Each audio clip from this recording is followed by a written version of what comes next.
Assalamualaikum warahmatullahi wabarakatuh. Perkenalkan, nama saya Fiken Syahrawendas. Hari ini saya akan mempresentasikan tugas manajemen perbankan, yaitu teori bunga dan manajemen sumber dana perbankan.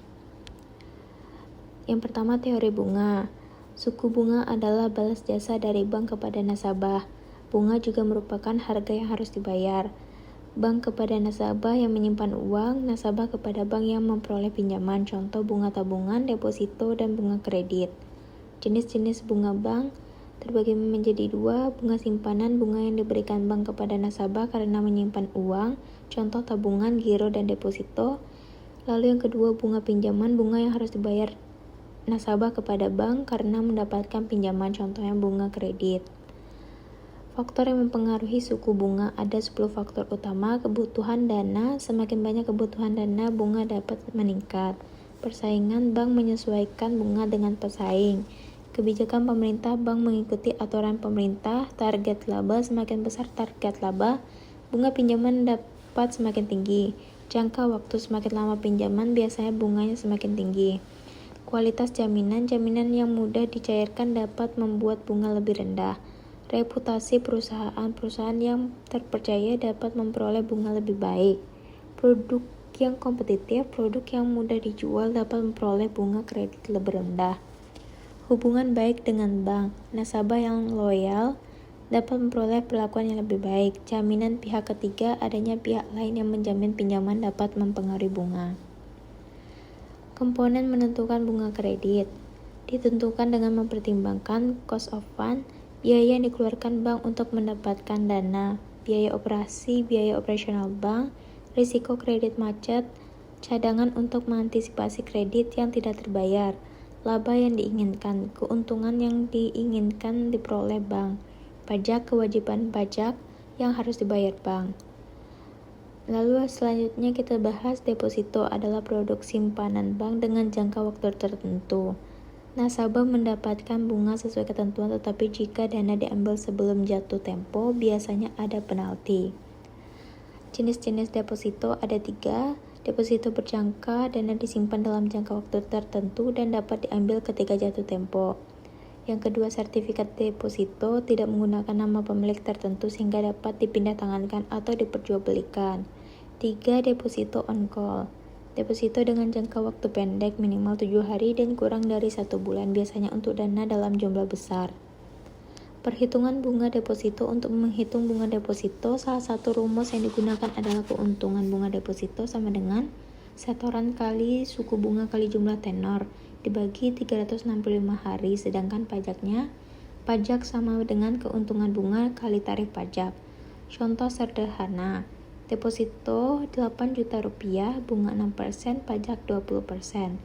Bunga setelah pajak dihitung menggunakan 8 juta rupiah dikali 6% kali 80% dikali 30 dibagi 365 hari sama dengan 31.561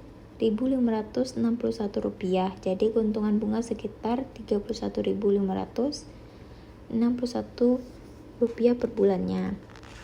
Kelebihan dan kekurangan deposito. Kelebihan aman dan dijamin LPS, risiko relatif rendah, mendapatkan pendapatan sesuai tenor. Kekurangan, nasabah tidak terlibat dalam pengelolaan dana, dapat terpengaruh inflasi, hasil keuntungan tidak terlalu besar. Manajemen sumber dana perbankan. Pengertian dana bank. Dana bank adalah dana tercatat di sisi pasifa neraca dan digunakan bank untuk menjalankan kegiatan operasional, terutama menyalurkan dana. Sumber dana bank ada 3. Dana pihak pertama, modal sendiri. Dana pihak kedua, pinjaman dari pihak lain. Dana pihak ketiga, simpanan masyarakat.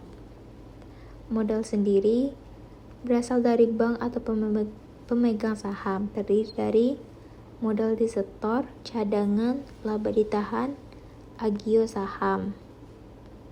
Lalu ada modal pinjaman. Modal pinjaman adalah dana yang diperoleh bank dari pihak lain. Sumber dapat berasal dari bank lain di dalam negeri, bank atau lembaga keuangan luar negeri, lembaga keuangan bukan bank, LKBB, bank sentral. Dana masyarakat adalah uang yang disimpan oleh masyarakat di bank. Produk disimpannya berupa giro, deposito berjangka, tabungan.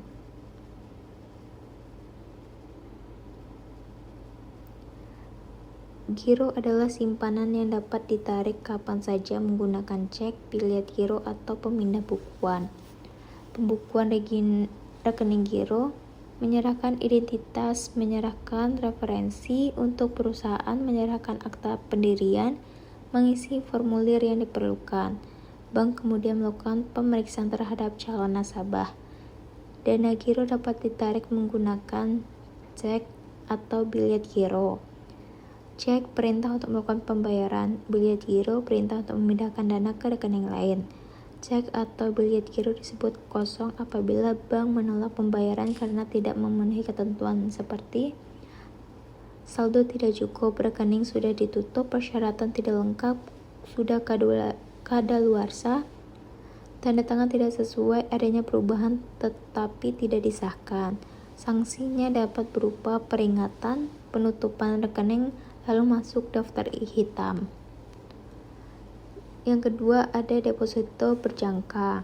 Simpanan yang hanya dapat ditarik pada waktu tertentu sesuai kesepakatan. Ada dua jenis, deposito berjangka dan sertifikat deposito. Perbedaannya, deposito berjangka atas nama dan tidak dapat dipindahtangankan. Sertifikat deposito dapat dipindahtangankan dan pembayaran bunga dilakukan sesuai pembukuan rekening. Tabungan, simpanan yang penarikannya hanya dapat dilakukan sesuai ketentuan bank. Setoran dapat dilakukan melalui tunai, warka transfer. Penarikan dapat dilakukan melalui kantor cabang, tunai, pemindahan bukuan, ATM. Kesimpulan, suku bunga merupakan balas jasa dalam kegiatan perbankan. Besarnya suku bunga dipengaruhi berbagai faktor seperti kebutuhan dana, persaingan, kebijakan pemerintah, jangka waktu, risiko, dan target laba.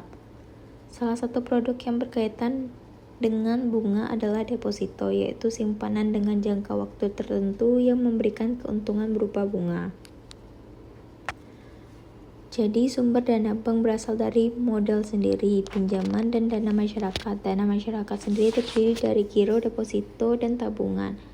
Dana tersebut kemudian digunakan bank untuk menjalankan kegiatan operasional dan menyalurkan dana kepada masyarakat. Sekian presentasi saya pada hari ini. Terima kasih.